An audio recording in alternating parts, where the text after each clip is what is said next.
Salve Quirites, bienvenidos un día más a la taberna de Castor y Bolux, tu taberna de divulgación de historia antigua en general, historia romana en particular. Hoy ha venido un invitado muy especial, ya sé que me repito mucho, pero para mí es que todos los invitados son especiales a su manera, pero es especial en el sentido de que es la primera vez que viene a la taberna y por lo tanto vamos a tener que abrir una ánfora del mejor vino de Falerno para que esté a gusto y quiera repetir. No es nada más y nada menos que Federico Romero Díaz, presidente de Divulgadores de la Historia. ¿Qué tal, Federico? ¿Cómo estás? Un saludo, Adrián, ¿qué tal? Pues aquí muy contento de estar por primera vez con vosotros en la taberna, a tomarnos unos vinitos y a hablar de lo que más nos apasiona, ¿no? Que es la historia de Roma.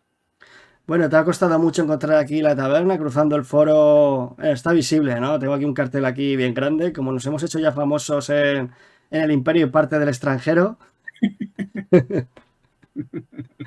Sí, estaba preocupado, ¿no? Porque está ya empezando a oscurecer y ya sabes que las calles se vuelven un poco peligrosas a última hora de la noche. Quería llegar antes de que y entrar en la taberna antes de que las cosas se pusieran peor. Bueno, tú no te preocupes por eso, porque yo a todos mis invitados, siempre cuando termina el programa, les ofrezco la escolta de los 15 guardias hispanos, pero algunos se ha jubilado, así que lo tendré que reponer con algún germano que también imponen. Bueno, nada es perfecto.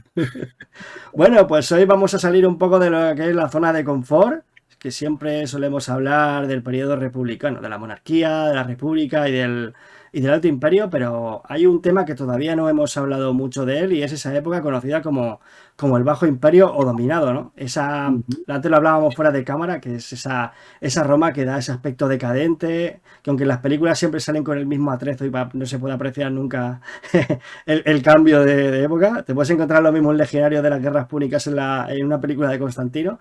Pues no, veremos que hay una diferencia muy sustancial y veremos que no es esa imagen de Roma que nos quieren transmitir oscura y decadente que ya está a punto de caer. Y es una Roma que es todavía potente y que todavía libra grandes batallas contra enemigos formidables y aún así sale victoriosa, ¿no, Federico? Pues sí, así es. Tenemos una bastante falsa visión, ¿no? Sobre esos dos últimos siglos del Imperio Romano en Occidente. De hecho, el siglo IV lo podemos calificar como un siglo de recuperación, ¿no? De transformación, porque de la crisis del siglo III el Imperio Romano sale reforzado, pero transformado también, ¿no? En muchos aspectos, ¿no? Sigue teniendo muchos puntos en común con ese imperio romano de la época de los severos o de los antoninos, pero ya es algo diferente, ¿no? Tras las reformas de Constantino y de la tetrarquía, pues el imperio romano se ha tenido que transformar a sí mismo para ser capaz de sobrevivir a la oleada de invasiones que sufrió, ¿no? durante todo el siglo III y al interminable conflicto civil en el que se ve envuelto durante más de 50 años, ¿no? Hay historiadores que dicen que consigue ese cambio a costa de fosilizarse, ¿no? y de sellar su propio destino, y hay otros que no, que dicen sinceramente que lo que sucede es que surge renovado, ¿no? Yo creo que soy más bien de la segunda opinión, ¿no? Y creo que los hechos lo demuestran y los números lo demuestran. Sinceramente, ya desde la época de la tetrarquía, continuado por la dinastía constantiniana y por los diferentes sucesores, la dinastía valentiniana y la teodosiana, ¿no? Se produce un cambio y Roma pega un golpe en la mesa frente a los bárbaros, ¿no? Y rehace su poder, ¿no?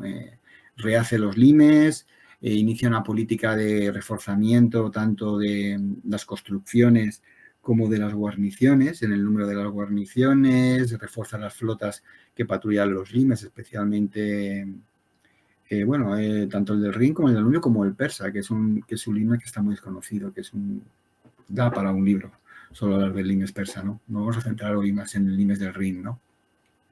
Pero lo que queremos decir es que se produce un cambio de paradigma, ¿no? En el siglo IV. Se produce una recuperación económica. Muchas de las zonas que habían sido abandonadas o que nunca habían llegado a ser cultivadas, como determinadas zonas de Siria, por ejemplo, e incluso en África también hay zonas, en determinadas partes del Rin, se ponen en explotación. Hay una actividad, por ejemplo, el siglo IV, muy poca gente lo sabe, es la época dorada de la economía de la Britania romana. Es el siglo IV. Hay muchas zonas que experimentan una época de gran prosperidad económica, ¿no? y se produce una recuperación militar gracias a las reformas que Diocleciano y todo el régimen tetrárquico implementa, ¿no? Y como luego en el régimen constantiniano siguen llevándose a cabo. Es una política imperial en la que se le dice y se deja muy claro que se rehacen todas las guarniciones en el Rin, se rehace el poder romano en el Rin y Roma se convierte en el árbitro del destino de sus propios limes y de lo que pasa más allá de los limes. Roma se convierte en el árbitro de las disputas que hay entre las diferentes tribus bárbaras. Perdóname, esa reforma en la que el ejército romano es dividido en los comitatenses y en los limitanei, es ahí, en ese momento cuando salen, ¿verdad? Bueno, en diferentes aspectos esa reforma se inicia en muchos aspectos también con un emperador que se llamaba Galieno, en la famosa crisis del siglo III, ¿no? Lo que Diocleciano sobre todo y Constantino también, lo que tú has dicho, en la estructura de las tropas, pero yo lo que me refiero es en el reforzamiento militar de Roma, en el rearme que el imperio sufre de cara a las tribus extranjeras, ¿no? De cara a las tribus bárbaras. El limes se refuerza, las calzadas romanas se reparan, las fortificaciones se reconstruyen, muchas se construyen nuevas. De hecho, se construyen puentes que atraviesan tanto el Rin como el Danubio y se construyen fortificaciones romanas en territorio bárbaro en contra de la voluntad de estas tribus bárbaras que llevaban 50 años aprovechando toda la crisis y la anarquía militar que había surgido en el siglo III, haciendo un poquito lo que querían y saqueando partes muy importantes del imperio. Incluso llegan a saquear toda Grecia y parte de Asia Menor. Imaginaos la profundidad y el alcance de estos problemas, ¿no?, que hay en el siglo III. Todo eso cambia con el siglo IV, con las reformas que se implementan. El limes persa es reformado a un nivel espectacular, ya en la época de la tetrarquía, y debido a los problemas que hay con las tribus occidentales, tarda un poquito más en el Rin y en el Danubio. Constancio y Constantino tardan un poquito más en comenzar esas reformas y les toca también a sus sucesores finalizarlas y llevarlas a cabo, ¿no? Pero es una política prácticamente ininterrumpida, ¿no?, en la que Roma se vuelve a convertir en el árbitro de su mundo, de su destino y de sus fronteras. Y es en este momento cuando llegaría uno de los personajes denostados por la historia, pero bueno, denostados según quien cuente la historia, ¿no? Porque de hecho lo conocemos por el nombre, como Calígula, que lo conocemos por el mote que le pusieron, pues este lo conocemos como el apóstata. Sí, sí, claro, porque al final la historia da cuenta de que perdura, ¿no? La historia la han contado, sobre todo con respecto al siglo IV, hay muchas fuentes cristianas, ¿no?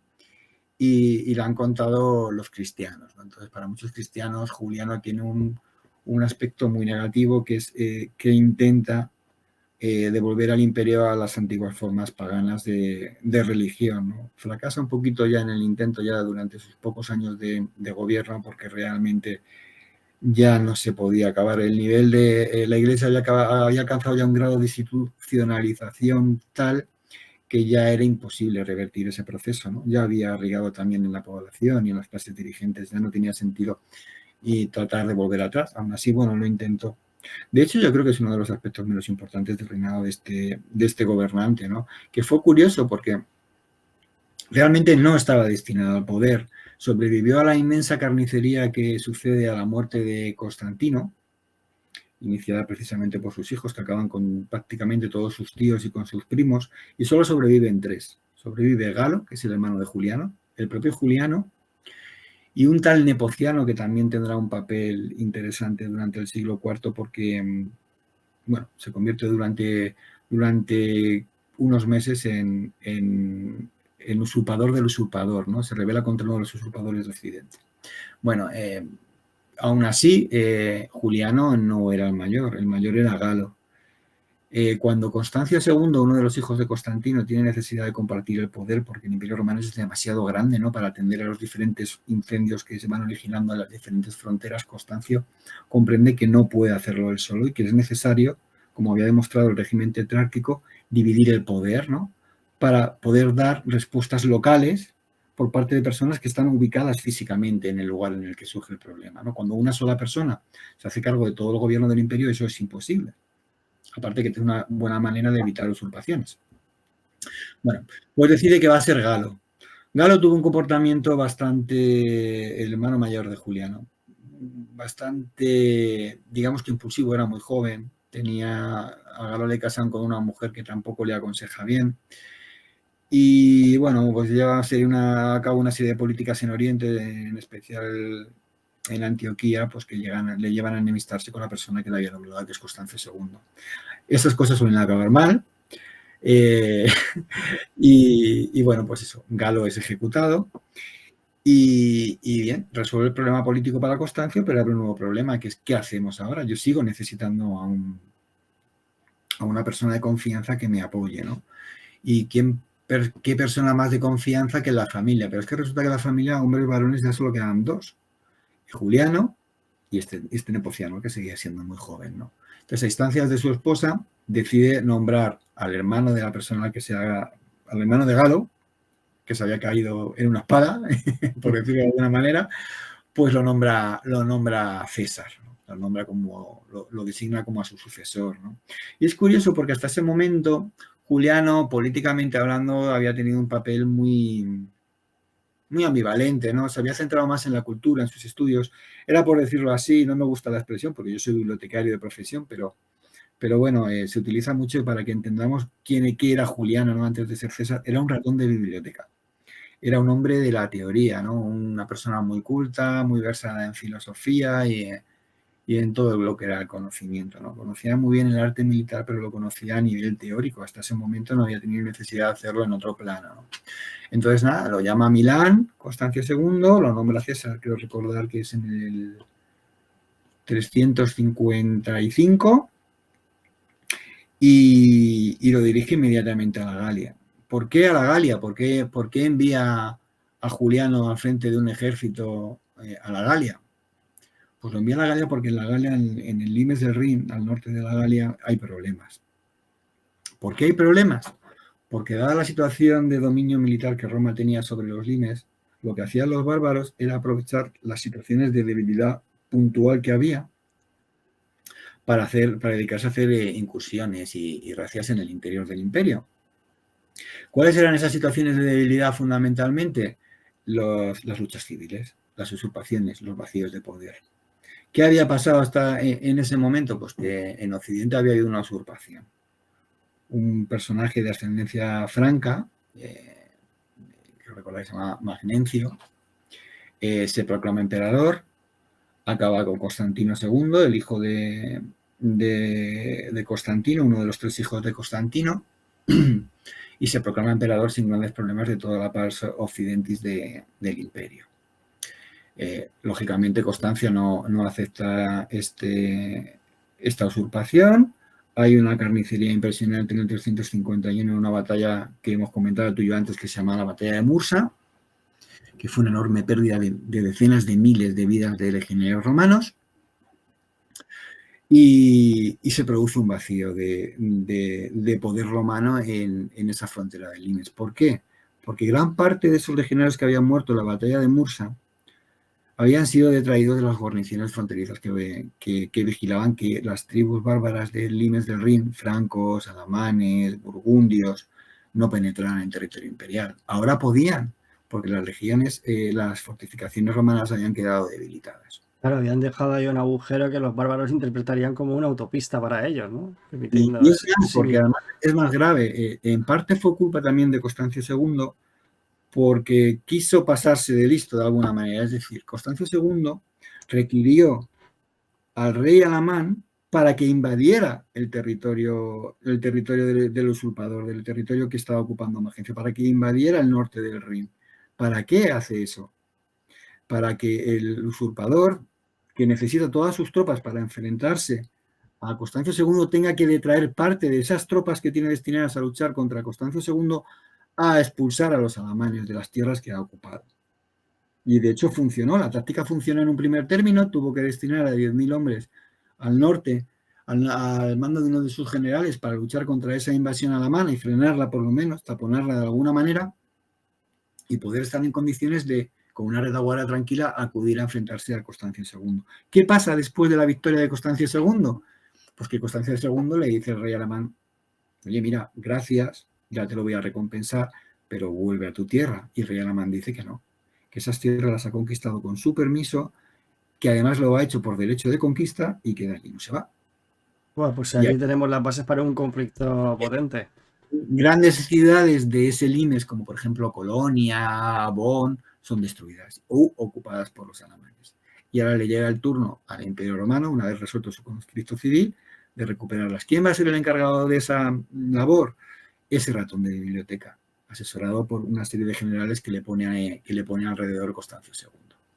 Y ahí empieza nuestra historia, ahí empieza la historia y el precedente de esa gran batalla que es la batalla de Argentoratum o de Estrasburgo, que es como normalmente la llamamos. Sí, una de las grandes batallas de la antigüedad tardía, ¿verdad? Sí, la verdad es que fue uno de los grandes éxitos, yo creo que es la batalla, el éxito romano más resonante en el siglo IV, ¿no?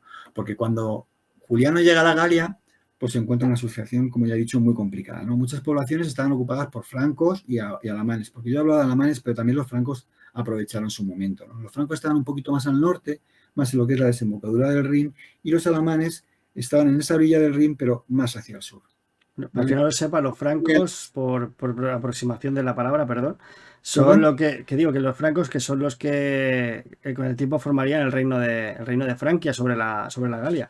De hecho, Efectivamente. gran parte de los franceses actuales descienden directamente de esa tribu germánica. Sí, efectivamente. Bueno, también tenemos que tener en cuenta una cosa, lo digo muy por encima porque si no nos vamos a ir muy, muy en el tiempo, ¿no? Los bávaros en aquella época estaban formados realmente por confederaciones muy amplias de tribus diferentes, que muchas veces ni se entendían entre ellas, aunque les agrupaban dentro de una misma confederación, ¿no? Y esas confederaciones muchas veces son creadas por comodidad para el propio imperio romano, ¿no? Para poder manejarlas, ¿no? Y cada tribu de estas tenía su propio rey, se movía por sus propios intereses. Muchas veces era muy complicado que actuaran de una manera común. De hecho, los francos, estoy pensando ahora que estaban divididos en varios grupos importantes, como los ruiparios, los salios. Había diferentes grupitos de francos, muchas veces enfrentados entre sí, ¿no? Simplemente, los alamanes efectivamente estaban compuestos por más de 15 tribus diferentes también, ¿no? También muchas veces enfrentadas entre sí, con lealtades divididas, unos a favor de Roma, otros en contra de Roma. En fin, la situación, como la realidad en nuestro presente, suele ser muy complicada. Lo que pasa es que el ser humano, para entenderla, pues le pone etiquetas y denominaciones generales a cosas que a lo mejor no las admiten tan bien. Pero bueno, los francos invadieron, grupos de francos invadieron parte del imperio por un lado y otros grupos de alamanes, tampoco todos, invadieron una parte muy importante de ese limes del Rin y, claro, el imperio romano tenía que resolver ese problema, ¿no? Además que son tribus que son bastante bravas, ¿no? Que tenían fama de ser de las más belicosas y Sí, de las más romanizadas, porque la gente se piensa que todavía iba, que era un poco más de una banda de guerreros que iban con las barbas largas en taparrabos y con los cascos con cuernos, y no es así para nada. Muchos años viviendo en la frontera con el Imperio Romano habían absorbido gran parte de su cultura y se habían romanizado en bastante grado. y esa es la gran diferencia, no lo digo yo, creo que lo dijo José Soto en una entrevista que le hice, ¿no? José Soto Chica. El problema de los bárbaros del siglo IV y del siglo V es que cada vez eran más romanos. Y que Roma tuvo que hacer frente a unos bárbaros que cada vez eran más romanos y que cada vez se parecían más a ellos. Ese fue el problema. Visualmente no debía haber mucha diferencia entre una equipación, entre una panoplia de un legionario romano de esta época, la de un bárbaro del otro lado del Limes. No, mira, de hecho hay una anécdota relacionada con esta campaña precisamente, no me acuerdo del año porque estoy hablando de memoria, creo que es en el 356, no lo puedo decir seguro. El caso es que cuando Juliano al frente de su ejército, es en esta campaña precisamente, ¿no? Se planta delante de las murallas de la ciudad de Chartres, los asustados ciudadanos no le abren las puertas. Claro, tú te planteas, pero ¿cómo que una ciudad romana no le abre la puerta de sus murallas a un emperador romano? Pues el problema era que los ciudadanos de Chartres no tenían nada claro que lo que tenían delante era un ejército romano, dada la composición étnica que tenían los soldados de Juliano, que eran fundamentalmente también alamanes y francos y de raíz germánica. Y es que precisamente horas antes, un grupo de alamanes había intentado forzar sus murallas y eran tan parecidos iguales como el segundo ejército que llegó ante sus murallas a mando de Juliano. Para que veamos y nos hagamos una idea de lo muchísimo que se parecían en aquella época unos y otros, de cómo ese territorio se va convirtiendo en un territorio intermedio, en una frontera incierta en la que romanos y bárbaros van simbiotizándose un poquito, van intercambiando cultura, aspectos de todo tipo y van convirtiéndose en una cosa mestiza, que al final va a ser ahí justo en esas regiones donde va a acabar surgiendo las naciones que hoy en día componen Europa. Va a ser ahí, en esa mezcla de lo romano y del barbaricum, donde se va a generar una cultura que defina la Edad Media y que realmente nace ahí, nace mestiza de esa unión de romanos y bárbaros. Aunque bueno, estamos con Juliano, no nos vayamos por las ramas, y cómo plantea la campaña, ¿no? Juliano comenzó la reconquista del territorio imperial desde el sur, lógicamente, desde Milán. Llega al sur de Francia y llegó a Vienne. Vienne todavía estaba en manos romanas. Desde allí avanza hacia el norte y llega hasta Autun, que está también amenazada por francos y por alamanes, ¿no? A finales de junio llega a la ciudad, la libera y sigue hacia el noroeste. Siempre imaginémonoslo subiendo, ¿no? Dirigiéndose hacia el Rin, y según va subiendo hacia el norte, va liberando territorios de cara a llegar al río, ¿no? Y va liberando territorios según avanza. Como no podía luchar contra las dos grandes tribus a la vez, lo que hace es pactar una tregua con los francos para poder centrarse en los alamanes, que en ese momento eran la amenaza más importante, ¿no? Llega a la ciudad de Reims y después de muchos combates consigue reconquistar Colonia Agripina. Colonia Agripina era una ciudad muy importante en aquella época porque era la sede del prefecto de la Galia en aquella época. Era, como por decirlo así, la capital del imperio en la Galia, ¿no? Era una ciudad, era un espejo de Roma, ¿no? Era lo que los bárbaros, era Roma, era como una representación de Roma de frente a los bárbaros, y no podían tolerar que eso estuviera en manos germanas, ¿no? Entonces fue muy importante la recuperación de Colonia Agripina para Roma. ¿Sería algo así como la capital administrativa, como una capital provincial? Militar. Militar. Militar, sí, las dos cosas, ¿vale? Entonces, llega el invierno, ya sabemos que en la antigüedad, cuando llegaba el invierno, en la antigüedad y hasta el siglo XIX, cuando llegaba el invierno, normalmente las campañas militares se paran, porque los caminos se suelen volver impracticables, ¿no? Y Juliano decidió retirarse, ¿no? Y se retira a la ciudad quiero recordar que se retira a la ciudad de Lens, o de Sens, creo que se llamaba, ¿no? Y allí, curiosamente, es sitiado por los alamanes durante ese invierno. Él contaba con que uno de los generales que le había puesto Constancio como asesor, que se llamaba, quiero recordar, Marcelo, le socorriera, pero va a ser una constante durante las campañas de Juliano. Los generales que Constancio le manda continuamente le fallan, ¿vale? Este Marcelo al final le falla en el socorro, pero aún así Juliano es capaz de salir y derrotar a sus sitiadores y liberar la ciudad, ¿no?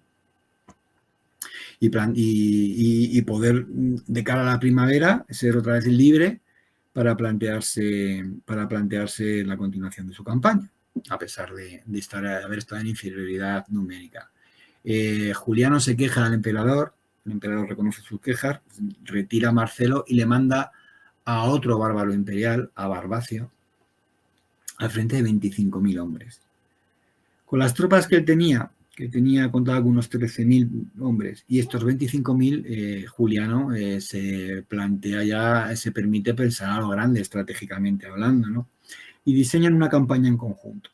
Se trata de embolsar a los alamanes en una operación de tenaza con esos dos grandes ejércitos, Barbacio por un lado y las fuerzas de Juliano por otro. Y ese es el plan, se dirigen hacia ellos. Y bueno, lo que hacen los alamanes es darse cuenta de que, dada la agresividad que Juliano está mostrando, se dieron cuenta de que o se movían ya o iban a acabar perdiendo lo que habían ganado, ¿no? Entonces, prácticamente casi todos los reyes de la Confederación Alamana acuden a la batalla. Cruzan el Rin, una cantidad de 30.000 hombres, que ya son alamanes, ¿no? Para un pueblo que se calculaba en unos 150.000, según he leído en algunos libros.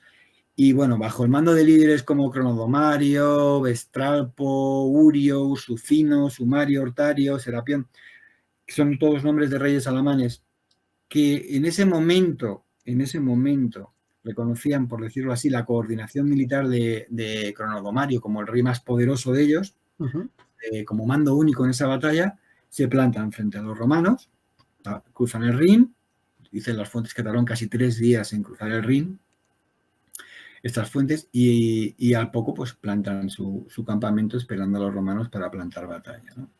En el desarrollo de esta operación de tenaza que os estaba comentando, se produce un problema muy serio. Y es que los alamanes atacan por sorpresa a las tropas de Barbacio, que estaban tratando de tomar unas islas, para tomar por detrás a los alamanes, y las derrotan. Y las tropas de Barbacio, los 25.000 soldados, se dan a la fuga. Y de repente se queda solo Juliano, al frente de sus 10.000 soldados de infantería y sus 3.000 jinetes, frente a los germanos. ¿Tú qué hubieras hecho, Adrián, en esa situación? Pues, ¿Qué haces con 13.000 legionarios frente a 30.000 alamanes? Lo que militarmente se conoce como una retirada táctica. Pues corre, porque como no corra, vamos a tener un problema bastante serio, ¿no? Es que retirarse y luchar otro día o perderlo, es que te arriesgas a perderlo todo. A ver, efectivamente. La verdad es que era un problema bastante serio y yo creo que el problema, fíjate que hay un fenómeno muy curioso en la antigüedad que muchos emperadores romanos muestran, que es la imitación de la vida de Alejandro, ¿no? Y yo creo que Juliano era enamorado de la vida de Alejandro Magno y que comparte con él o trata de imitar ese furor que Alejandro tenía siempre por ir a la batalla, que se llamaba el patos. Que siempre demostró en batalla, se volvía como medio loco, se iba a la zona más complicada de la batalla, se metía en el lío más gordo para que sus tropas le siguieran, ¿no? y acabar venciendo. Juliano es un poco así también en batalla, ¿no? Y trata de imitarlo y desde luego que no se retira de frente a los alamanes. Ve una oportunidad porque tiene a un montón de reyes alamanes con sus diferentes comitatus enfrente de él y ve que es la oportunidad de derrotarles de una vez por todas, ¿no? Y planta batalla, coge con sus 13.000 legionarios. Bueno, pero también hay que tener en cuenta que Alejandro Magno llevaba combatiendo desde los 16 años. Tenéis experiencia. Este hombre todo lo que sabe lo ha leído en libros. Efectivamente, pues él planta batalla. Y fíjate, a pesar de ser un inexperto, su plan de batalla resulta ser magistral, ¿no? Contaba con una escolta de 200 hombres a caballo y sus tropas estaban compuestas por las legiones de los regi y los primarios. Luego también había otros cuerpos, estaban los érulos, estaban los celtas, estaban petulantes, todo esto son denominaciones de unidades militares que estaban a sus órdenes, ¿no? Antes del combate, esto es muy, muy gracioso y pasa muchas veces al narrar las batallas, el emperador les dijo que, bueno, vale, antes del combate tenemos tiempo para sentaros, beber, descansar, dormir un poquito, que vais a necesitar las fuerzas. Pero y les aconsejó esto, ¿no? En el discurso que le dio a las tropas en el campo de batalla, pero las tropas no recibieron bien ese consejo, las tropas querían luchar ya, no querían esperar a unas horas para descansar, para poder comer, querían luchar y querían luchar ya, estaban impacientes. Entonces, en esas situaciones el emperador poco puede hacer, o el general que esté en ese momento a cargo del ejército puede hacer, ¿no? Entonces, el César se colocó a la derecha con sus tropas. Severo, que era de su magister militum, Equitum, se colocó a la izquierda, para que nos hagamos una idea. Y en el centro situó a la infantería ligera en una primera línea para hostigar al enemigo. Y detrás de ellos, a las legiones, a la infantería pesada. Colocó a la legión palatina de los regi, a los auxiliares bátavos, a los cornuti, a los brachiati. Son todas unidades de élite del ejército romano, ¿no? Que bueno, no hemos hablado de esto más que muy por encima al inicio de la grabación, pero ya en el Bajo Imperio lo que se produce es que las legiones dejan de ser legiones de 6.000 soldados y se dividen en unidades que, aun manteniendo ese nombre y incluso la denominación de legión, son unidades de entre 500 y 1.000 soldados, que son logísticamente mucho más fáciles de suministrar, de mantener, y además son mucho más móviles y es mucho más práctico distribuirlas sobre el terreno, ¿no? Entonces es una adaptación del ejército romano en el Bajo Imperio, lo que no impide que se les pueda seguir llamando legiones. De hecho, ellos asimismo se siguen considerando legiones y manteniendo en muchas ocasiones los estandartes de las antiguas legiones del Alto Imperio, ¿no? Volvemos a la batalla, estamos en el campo de batalla, perdón. Bueno, colocarlas así fue una sabia decisión, porque se guardó a 500 catafractos y a su mejor legión, que era la legión de los Primani, se la guardó, que estaba y algunos grupitos de Euros y de Celtas se los guardó como reserva para poder atender determinadas crisis que pudieran surgir durante la batalla. Y esta decisión se mostró clave en el éxito de Juliano en una batalla que parecía que tenía perdida a priori, ¿no? Ya que los germanos superaban en más de 2-1 a los romanos, ¿no? Los alamanes, ¿no? Fíjate, si estaban seguros de la victoria, que antes del comienzo de la batalla se plantearon y se permitieron plantarse ante Juliano, mandar embajadores y decirles que por favor se retiraran de unas tierras que consideraban suyas por derecho de conquista. ¿Qué hacían los romanos en esas tierras que ya eran suyas? Que por favor se retiraran y que les dejaran irse sin daño. Bueno, como es evidente, Juliano no consideró oportuno irse y comenzó la batalla. Los alamanes situaron su caballería ligera justo enfrente de la romana, una enfrente de la otra, y hicieron algo diferente.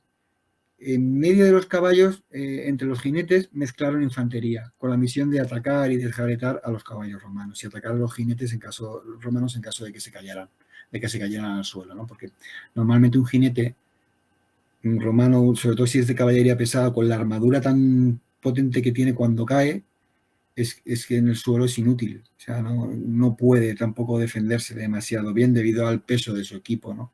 Y frente a infantes ligeros queda un poco indefenso, ¿no? Es como una especie de tortuga vuelta hacia atrás realmente, ¿no? Por hacer una imagen literaria, ¿no? Bueno, pues comienza la batalla. Severo, al mando de la izquierda romana, detecta una emboscada alamana en un canal cenagoso que había y tiene que detener momentáneamente su avance, ¿no? Pero tras un intercambio de proyectiles entre romanos y alamanes, consigue continuar el avance. Los alamanes se comienzan a ponerse nerviosos y se produce un fenómeno curioso, y es que los soldados alamanes exigen a sus líderes que bajen de sus caballos y que luchen con ellos a pie. Nos lo cuentan las fuentes. ¿Por qué sucede esto?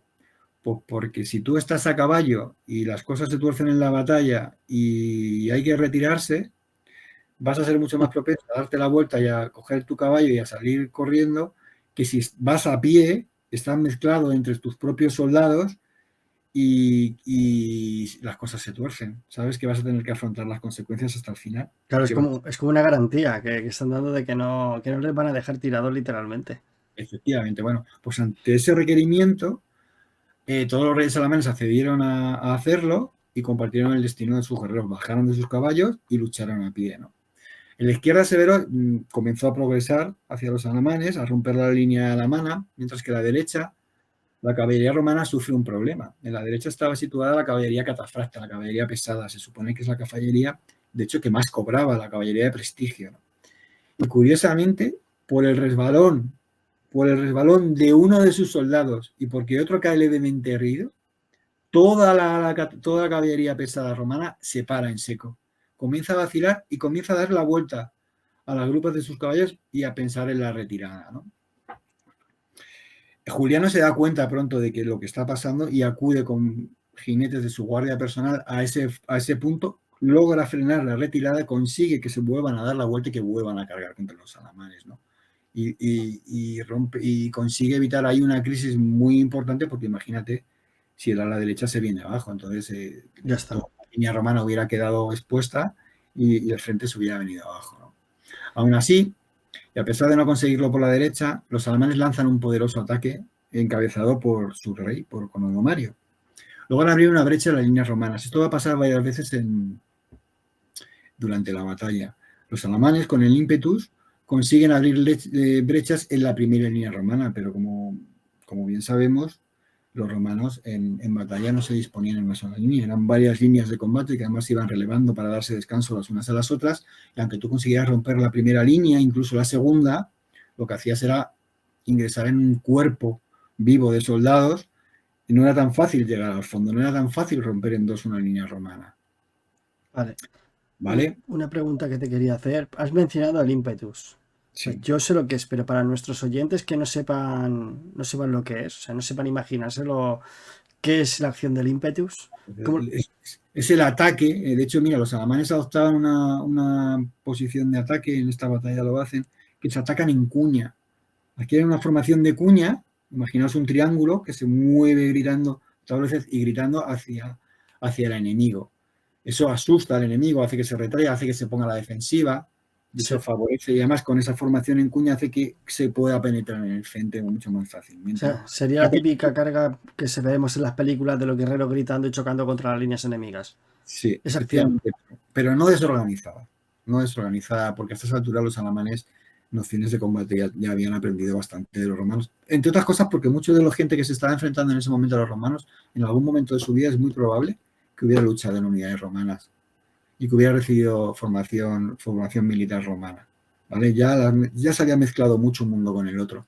Por eso te digo que lo de que los bárbaros eran cada vez más romanos no es una frase bonita, era una realidad, ¿no? Bien, los alamanes han conseguido romper la primera línea romana, pero los primani acuden a cerrar la brecha y resisten como torres, textualmente según las fuentes, el empuje de los alamanes, ¿no? Una y otra vez, cada vez que los alamanes consiguen romper una o dos líneas romanas, las reservas que Juliano había dejado muy sabiamente a la expectativa de lo que podía pasar en batalla, acuden y cierran la brecha. Y los alamanes se ven una y otra vez obligados a luchar contra una especie de pared que, aunque parezca que la destruyas, vuelve a reconstruirse una y otra vez y no se puede romper.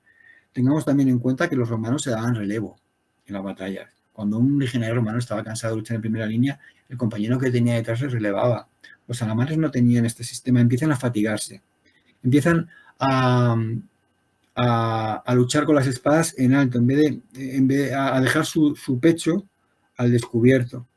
Empiezan a intentar dar tajadas desde arriba, a dejar el pecho al descubierto, y eso lo aprovechan los romanos para empezar a causar heridas, para empezar a clavar sus espadas en el flanco que dejan libre los alamanes. Empiezan a morir por centenares y se empiezan a dar cuenta de que la batalla la tienen perdida, que no son capaces de romper el frente romano. Y aquí surge la tragedia, y esto pasa en todas las batallas de la antigüedad.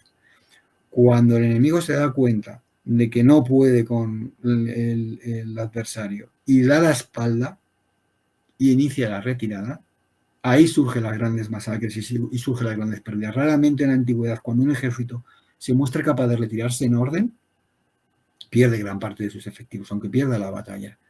Sin embargo, cuando el ejército no tiene la disciplina suficiente como para mantenerse en orden y retirarse en orden, ¿qué es lo que sucede aquí? Que los alamanes, ya cansados, desesperados, se dan cuenta de que no pueden con los romanos, empiezan a darse la vuelta, empiezan a retirarse, a buscar cruzar el Rin, que estaba muy cerca. Ahí surge la masacre. Es ahí donde se dan la vuelta, empiezan a correr y Julián ordena una carga, ordena a sus soldados que rompan la formación, que los persigan y que hagan una masacre. Y es aquí donde más de 6.000 alamanes mueren en combate. Cuando llegan al río, los pocos que han conseguido alcanzar el río, intentan cruzarlo. Muchos mueren ahogados y muchos mueren también porque Juliano da orden de acribillarlos mientras están cruzando a nado el río. Más de 2.000 mueren en el cruce del río y solo unos pocos logran atravesarlo. El balance es espectacular porque de entre unas 8.000, según las fuentes, unas 8.000 bajas de alamanes, los romanos solo perdieron a 243 soldados muertos, de los cuales 2 eran tribunos, 2 oficiales. Entonces fue un triunfo espectacular porque realmente fue una batalla en la que se luchó contra un enemigo que superaba en más de 2-1 a los romanos, pero que estas legiones, gracias a demostrar un espíritu de cuerpo, a una disciplina, a la obediencia y a la organización que demostraron en cada momento crítico de la batalla, fueron capaces de imponerse al doble de enemigos. Es lo que te digo. Y esto pasa durante todo el siglo IV. Mientras las legiones romanas tienen buenos mandos y están bien abastecidas, es muy difícil. Siguen siendo la mejor máquina de picar carne de su mundo en ese momento, por decirlo de alguna manera. No hay otro ejército igual. El problema es cuando este ejército es mal gestionado, como pasó en Adrianópolis, ¿no? Cuando se producen errores graves y se lleva a las legiones a luchar en condiciones que no son las adecuadas, ¿no? Como pasó, por ejemplo, en Adrianópolis, que se juntaron varios errores. Pero si las legiones luchan bien comandadas, y en condiciones son capaces de derrotar a enemigos que les superan en número sin grandes problemas y prácticamente sin bajas, como hemos visto. Este fue el éxito militar más espectacular que tuvo Juliano. Las tropas le llegaron a clamar Imperator, menos mal que él fue capaz de rechazar el ofrecimiento porque eso era muy peligroso. Porque cuando tus tropas te declaraban Imperator tenías dos opciones, aceptarlo o rechazarlo. En muchas ocasiones, cuando un general victorioso rechaza la denominación de Imperator, lo que hacen las tropas es mandarle con los dioses. Entonces, es muy delicado a un ejército que está allí ensorbecido por la sangre y por la victoria que ha causado a sus enemigos, decirle que no está dispuesto a ser emperador, ¿no? En este caso lo consiguió. Consiguió rechazar el título de Imperator y consiguió permanecer un par de años como César, antes de que de nuevo las tropas le volvieran a proclamar Imperator y en este caso decidieron no rechazar la invitación. Se sentía fuerte en ese momento. Sí, supongo que pensaría que fue el momento o no fue capaz de... Hablo con respecto a la segunda ocasión, no fue capaz de rechazarlo, ¿no? Vio ya que había llegado a su momento, ¿no? En esos 2 años pasan muchas cosas. Pensemos que Juliano, después de esta victoria, penetra 5 veces, cruza el Rin en 5 ocasiones. Es una cosa también que cambia durante el siglo IV. Durante todo el siglo III la guerra había tenido lugar en territorio romano. Los saqueos, las devastaciones, los botines, todo lo que movía la guerra se originaba en territorio romano. En el siglo IV eso cambia. Sí, claro, aprovechando momentos de debilidad, los bárbaros penetran e incursionan en el territorio romano, pero la guerra se lleva a territorio bárbaro. Y se lleva a territorio bárbaro, que es una cosa de la que se habla muy poco y es muy interesante, a la romana, sistemáticamente, con una violencia de Estado. Es decir, se obliga a los reyes que han sido insolentes con Roma, que han sido rebeldes al poder romano, a pedir la paz simplemente porque es que si no, no van a tener un reino sobre el que gobernar, porque talan los árboles, matan el ganado. Se le pone precio, estoy pensando en Valente, Valente llegó a poner precio a la cabeza de los godos. O sea, llegan a exterminar a los pueblos, da igual que fueran mujeres, hombres o niños. No analizamos a ninguno de los dos bandos en este sentido, porque tan salvajes podían mostrarse unos como otros, unos en nombre de la civilización y otros en el nombre de sus propias tribus, ¿no? Podían ser tanto o más salvajes que los propios alamanes. Y de hecho lo demuestra en varias ocasiones en las que obliga a muchos reyes alamanes y francos a firmar la paz, porque es que si no directamente se quedan sin reino que gobernar. No iban a tener que gobernar más que sobre unas pocas piedras y algo de pasto, porque no dejaban nada a su paso. Lo devastaban todo totalmente. Y lo consiguen. Primero, pacificar la frontera y segundo, que gran parte de estos guerreros que se han enfrentado a ellos pasen a integrarse en el ejército romano, en diferentes unidades del ejército romano. De hecho, cuando Juliano luego es proclamado emperador y marcha hacia Oriente para enfrentarse a su tío, que afortunadamente muere antes de ese enfrentamiento y es tan generoso como para que en su testamento le nombre a su sobrino, guión enemigo, como sucesor, ¿no? Y así se evita una guerra civil y un montón de muertos. Gran parte de ese ejército que viene con Juliano está compuesto por francos y alamanes. Por esos germanos a los que ha estado enfrentándose hasta ese momento, ¿no?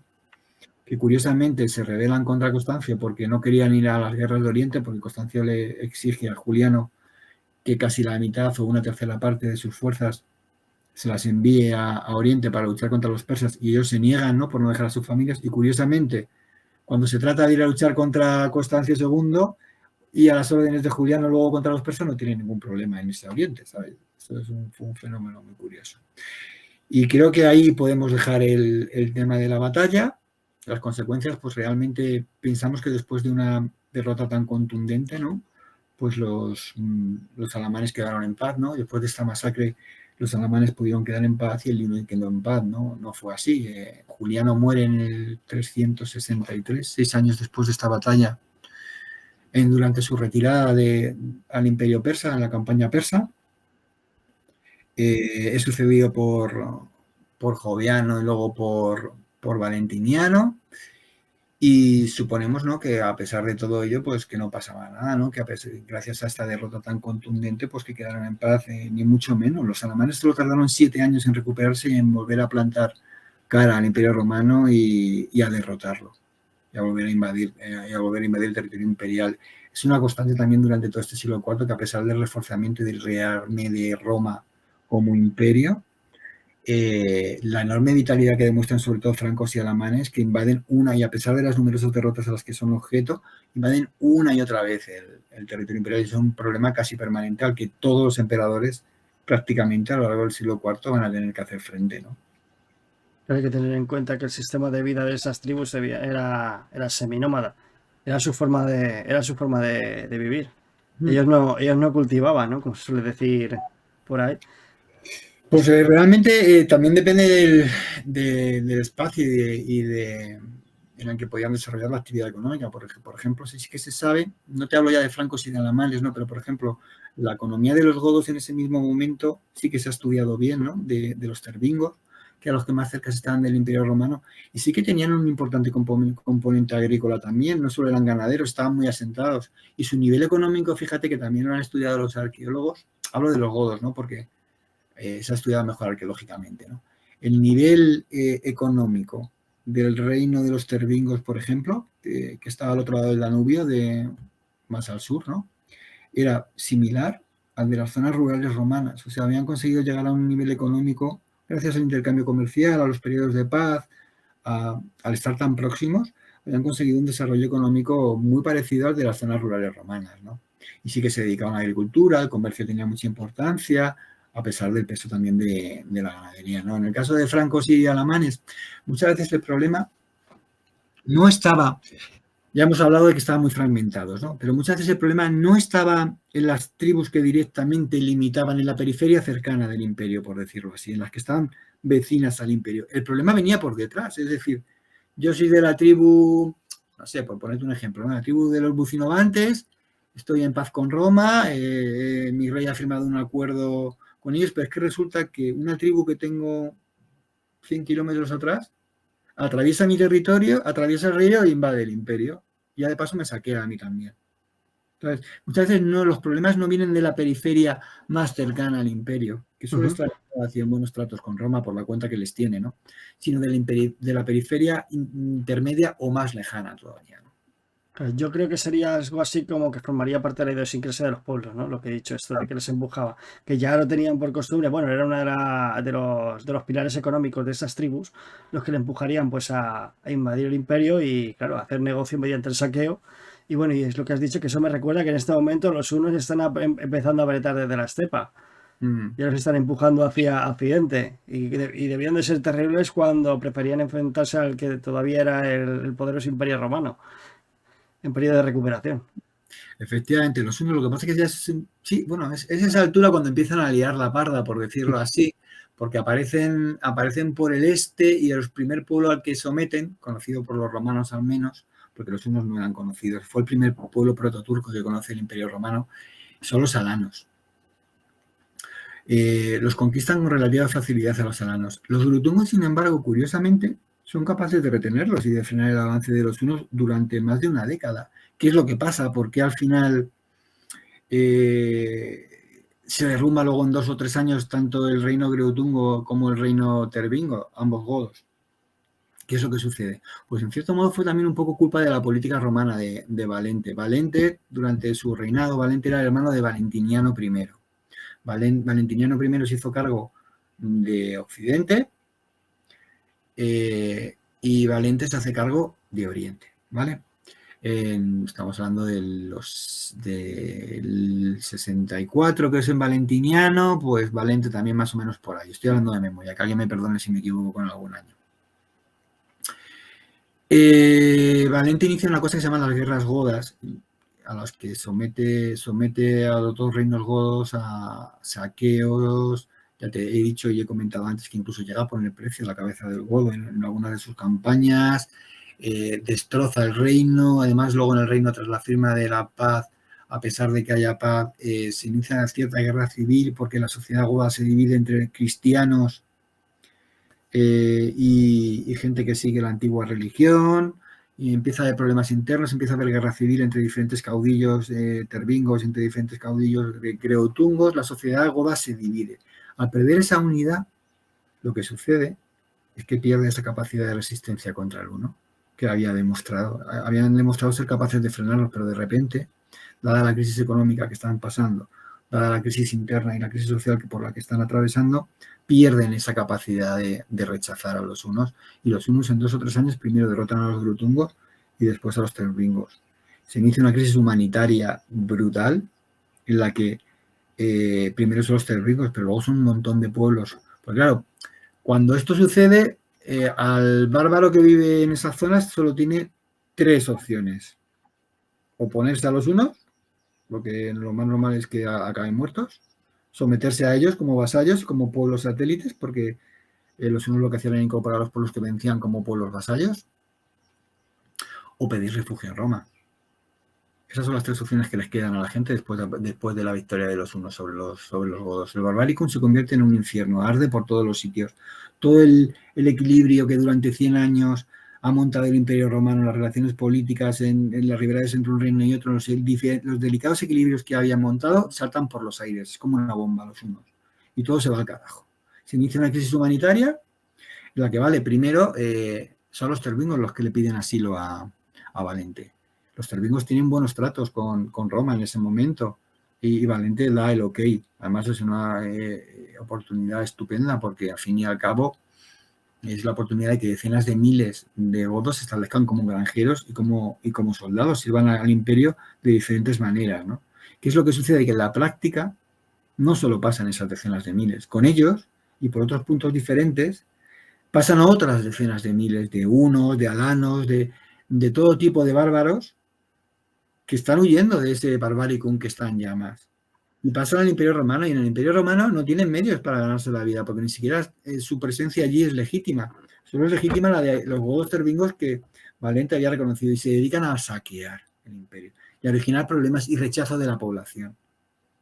Eso, unido a la incompetencia que en ese momento militar y el afán de rapiña que demuestran los oficiales romanos, ¿no? Porque de todos es conocido el famoso episodio de que vendían a los niños a cambio de un perro para poder comer, porque se supone que los romanos tenían que darle comer a esos refugiados en el proceso de incorporarlos al ejército o de darles tierras.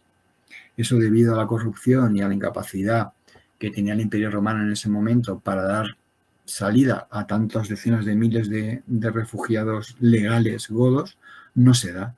Empiezan a pasar hambre, empiezan a sufrir el rechazo de la población, que ni siquiera les deja comprar en los propios mercados de las ciudades, y al final pues acaba estallando el conflicto, ¿no? Primero en forma de saqueo de toda la zona del norte del Danubio en la que se habían asentado, y después ya en guerra abierta, ¿no? contra el poder romano y contra el gran desastre de Adrianópolis en 378. Se podría considerar que esta sería la primera pieza del dominó formado en fila que llevaría pues a la gran conflagración del siglo V, que ya tumbaría definitivamente al imperio de Occidente para los restos. Sí, en Adrianópolis fallecen, quiero recordar, porque también si estoy hablando de memoria, ¿no? Veníamos a hablar aquí, veníamos a hablar de Getorato y al final hemos acabado en Adrianópolis. Creo que eran 2/3 partes del ejército de Oriente. Eso es una inmensidad, es una barbaridad. Y más teniendo en cuenta, creo que ya lo hemos comentado antes de empezar el programa, ¿no? El tiempo que se tarda en formar a un legionario romano y el dinero que cuesta.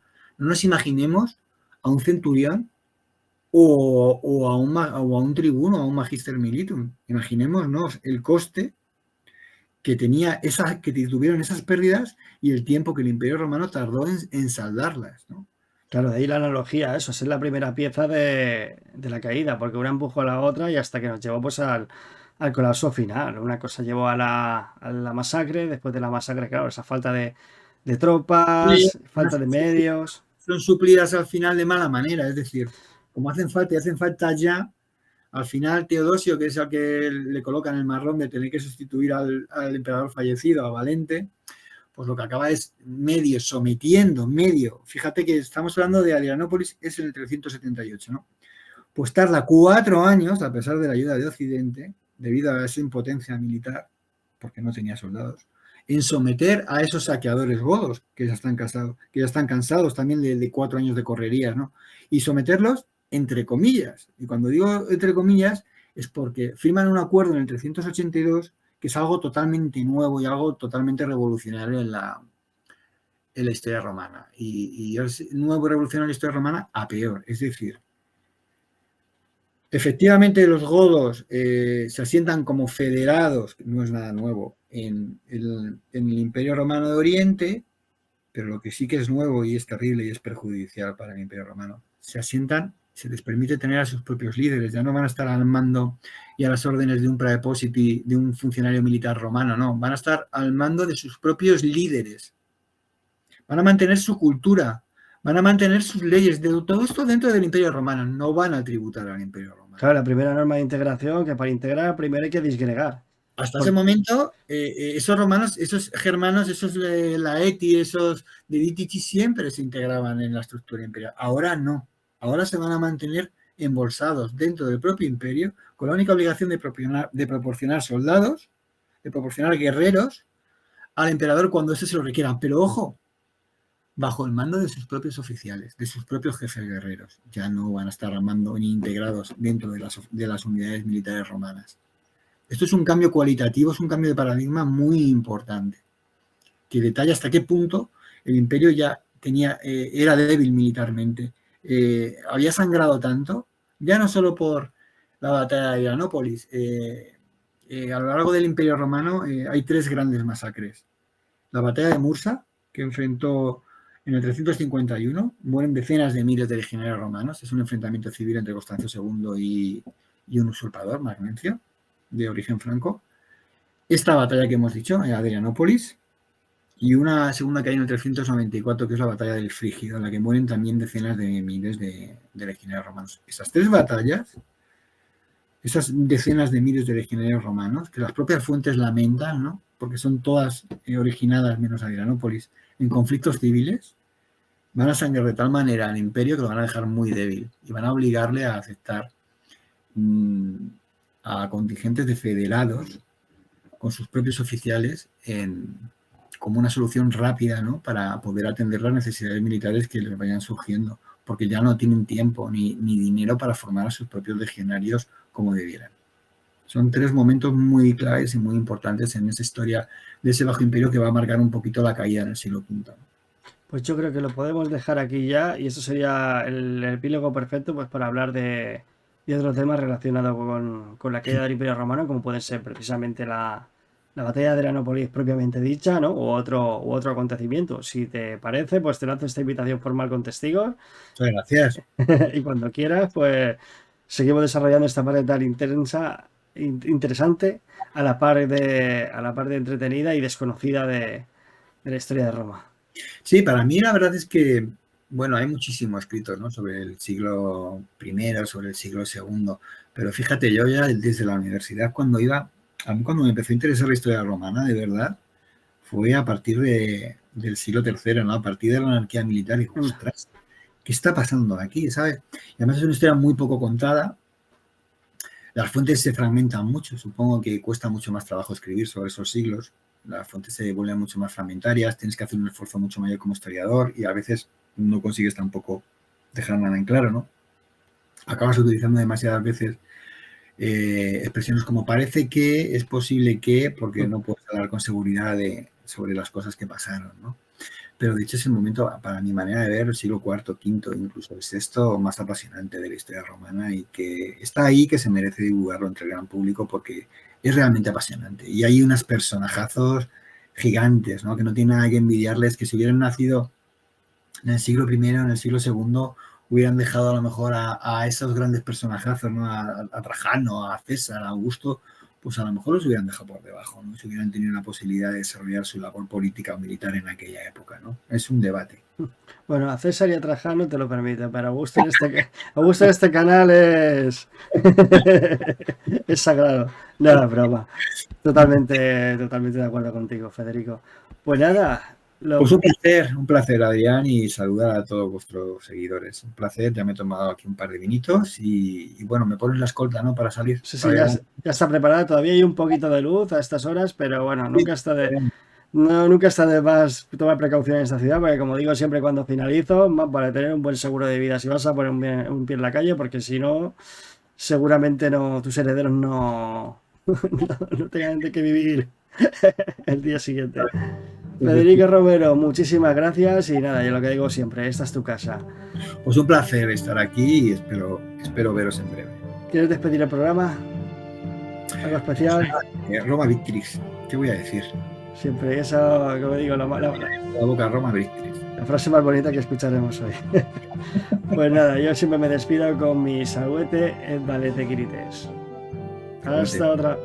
Hasta otra. Y a ti, Quirite, decirte que si te ha gustado este contenido, puedes apoyarlo dándole un buen like, suscribiéndote, compartiéndolo con tus amigos y dándole a la campanita para que no te pierdas ninguno de tus programas favoritos.